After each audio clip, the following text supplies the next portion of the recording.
But big news from America's election headquarters as New Hampshire sets the date for America's first primary. It all goes down on January 10th. And here's why that matters. Since 1952, only 3 candidates have lost that primary and then gone on to win the presidency. For 40 years, not one person won the election who had not won New Hampshire.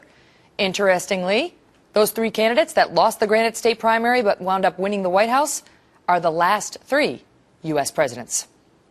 We've also got some new polls just out from the campaign trail where we are now about 60 days from the first in the nation caucuses. That happens in Iowa.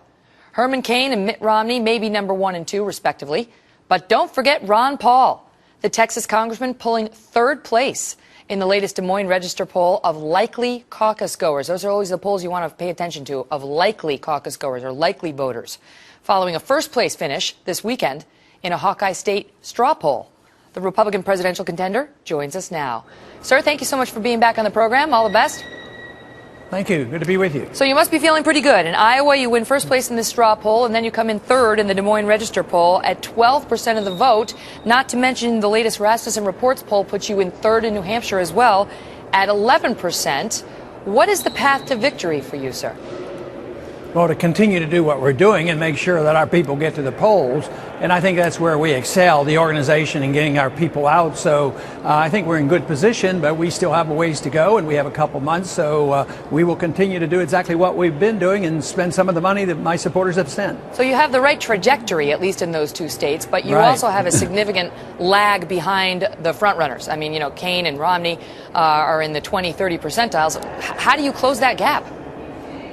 Well, maybe they'll help do that because a lot of people who have been in the lead have all of a sudden fallen. And that's one thing that hasn't happened with our campaign. The trajectory has always been up and steady, and it's always been solid. But we do need to accelerate it. And that's why we're going full force with our advertising campaign and our phone banks and to get out the vote efforts. How do you, in particular, you know, if you became the nominee, Congressman Paul, what would you do to convince voters that you would prevail over Barack Obama? Because the latest poll matching the 2 of you up shows him at 44% and you at 32%. It is a significant disadvantage to you in the head-to-head matchup with the current president. Now, of course, I've seen some of the similar polls to that put me almost even with him. So, no, I think I have a better chance than some of the other Republicans because my appeal is quite a bit different. It's appeals to Democrats and independents much more so than those in the other candidates in the Republican primary because they're all in a stereotype of supporting Republican issues alone. But I happen to have a different viewpoint on protecting civil liberties. I certainly have a different viewpoint on foreign policy, which is closer to the Democratic base. So for that reason, the appeal is across the board. It's different. And our polls show that in a general election, I would do quite well.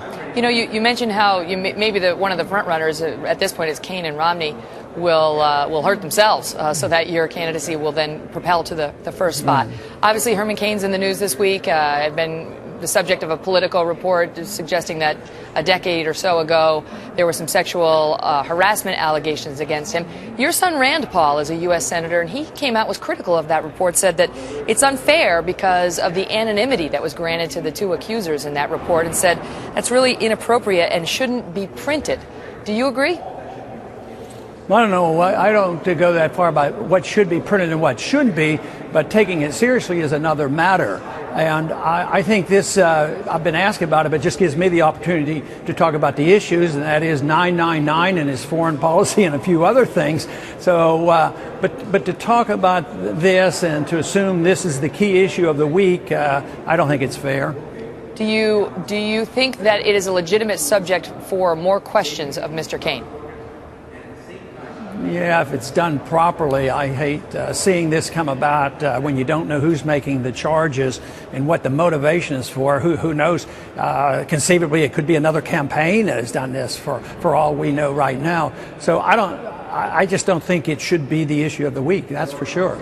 Ron Paul, thank you so much for being here. We appreciate it. All the best, sir. Thank you.